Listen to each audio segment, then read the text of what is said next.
जय हिंद दोस्तों। साल 1972 हिमालय की बर्फीली चोटियों पर तनाव घना हो चुका था। इंडिया चीन बॉर्डर पर हर तरफ बेचैनी पसरी थी। युद्ध का खतरा सिर पर मंडरा रहा था। तभी भारतीय सेना के एक कैंप में एक अजीब सा खत आता है जिसमें लिखा था, हम शांति चाहते हैं लेकिन आपकी सेना के कुछ जवान नियमों का उल्लंघन कर रहे हैं। अगर यह गतिविधियां नहीं रुकी तो परिणाम भुगतने होंगे। हमें जानकारी है कि आधी रात के बाद एक भारतीय सिपाही घोड़े पर सवार होकर हमारे प्रतिबंधित क्षेत्र में गश्त करता है। कमांडर के हाथ से खत गिरते गिरते बचा। चेहरे का रंग उड़ गया। सवाल उठे, ये कौन जवान है? हमने तो ऐसा कोई आदेश नहीं दिया। सेना को तुरंत आदेश दिया गया कि आज रात कोई भी हलचल हो तो रिपोर्ट करो, चाहे जैसी भी हो। रात ढलती गई। बर्फीली हवाएं और घना कोहरा कैंप को घेर चुका था। हर आवाज चौंका देने वाली थी। रात के 2 बजे 2 जवान गश्त पर थे कि तभी एक धीमी सी आवाज आई, टप टप टप, घोड़े की टापों जैसी आवाज।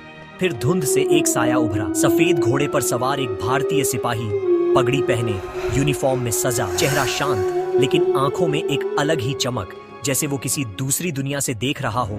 वो घोड़े समेत जवानों के सामने से निकला और फिर उनके शरीर के आर पार होकर गुजर गया, जैसे हवा हो, जैसे कोई आत्मा। दोनों जवान पत्थर बन गए। डर से उनकी सांसें अटक गईं। कांपते हुए ऑफिसर के पास पहुंचे। सर, जो चीन से चिट्ठी आई थी वो सही है, लेकिन सर वह जवान इंसान नहीं था, वह कोई आत्मा थी। ऑफिसर पहले हंसे, लेकिन जब सिपाहियों ने एक जैसी गवाही दी तो उनका हंसना भी बंद हो गया। कुछ घंटे बाद ऑफिसर सभरवाल ने रणविजय नाम के सिपाही को बुलाया और पूछा, शनिवार की रात क्या हुआ था? रणविजय कांपते हुए बोला, सर, ठंड में मेरी आंखें भारी हो गई थी। तभी किसी ने जोर से तमाचा मारा। मैं हड़बड़ाकर उठा तो देखा एक जवान सामने खड़ा था, पगड़ी पहने, चेहरा सख्त। गुस्से में बोला, देश की रक्षा तुम्हारे जिम्मे है और तुम यहाँ सो रहे हो? ऑफिसर अब सोच में पड़ गया। 2 घटनाएं, एक जैसी, एक ही रहस्य, और तभी दिमाग में कौंधा, क्या ये हरभजन सिंह है? कहानी पीछे जाती है। साल 1968 में हरभजन सिंह, एक युवा जुनूनी सैनिक, चीन सीमा पर तैनात थे। एक रात भयंकर बर्फबारी में कुछ सैलानियों को बचाने निकले और एक उफनते नाले में बह गए। कई दिन तक खोजबीन चली लेकिन कोई सुराग नहीं मिला। मजबूरी में सेना ने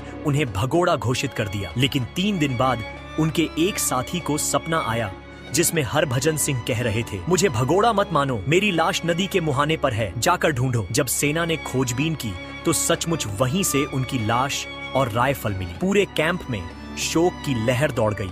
लेकिन कहानी यही नहीं रुकी। धीरे धीरे जवानों ने महसूस किया कि हरभजन सिंह की आत्मा अब भी ड्यूटी कर रही है। कई सिपाहियों ने बताया कि सफेद घोड़े पर कोई जवान गश्त लगाता है।